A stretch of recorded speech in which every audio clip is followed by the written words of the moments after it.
ముఖ్య కార్యక్రమం ఏంటంటే జాతీయ కాపునాడు అధ్యక్షులు గాల సుబ్రహ్మణ్యం గారి ఆదేశాల మేరకు నెల్లూరు జిల్లా కాపునాడు కమిటీని నియమించడం జరిగింది. ఈ కమిటీలో జిల్లా ప్రధాన కార్యదర్శిగా ఉమ్మడిసరి కొండలరావు గారు, యువ కాపునాడు అధ్యక్షుడిగా పసుపులేటి సందీప్ గారు, నగర అధ్యక్షులుగా ఆకుల హనుమంతరావు గారు, గౌరవ నియోజకవర్గ అధ్యక్షులుగా ఆర్ విజయ్ కుమార్ గారు, మహిళా అధ్యక్షులుగా బివి లక్ష్మి గారు, నగర మహిళా అధ్యక్షులుగా సుశీలమ్మ గారు, నగర ప్రధాన కార్యదర్శిగా పసుపులేటి మల్లికార్జున గారు, యువ కాపునాడు ప్రధాన కార్యదర్శిగా అక్కిశెట్టి సీతాబాబు గారు, నగర మహిళా కార్యదర్శిగా ఉమ్మశెట్టి రాజమ్మ గారు నియమించబడింది. ఈ సందర్భంగా మా డిమాండ్లు ఉన్నాయి. ఒకటి, కాపు బలియా తెలంగాణ బీసీలో చేర్చాలని ప్రభుత్వం డిమాండ్ చేస్తున్నాం.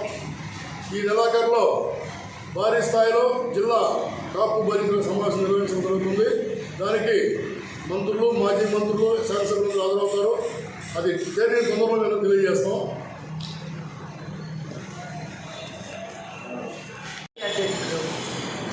గాల సుబ్రహ్మణ్యం గారు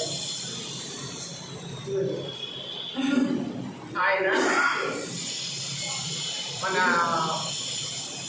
హనుమంతరావు గారు జిల్లా అధ్యక్షులు, వీళ్ళిద్దరూ కూడా మిగతా యూత్ని, మహిళల్ని అందరినీ ఒకటి చేసి మన కాపునాడు కులస్తులు ఎవరైతే ఉన్నారో వాళ్ళకి ఏ విధంగా మనం సహాయపడగలమో, వాళ్ళని ఏ విధంగా ఒక రాజకీయ రంగంలో కాదు అన్ని రంగాలలో కూడా వాళ్ళని ముందుకు తీసుకెళ్లాలని మా యువత కమిటీ అందరం కలిసి మేమందరము ముందుకు తీసుకెళ్తామని, అలాగే త్వరలో పెద్ద మహాసభక్తి చేస్తామని మీ అందరికీ తెలియజేస్తున్నాం.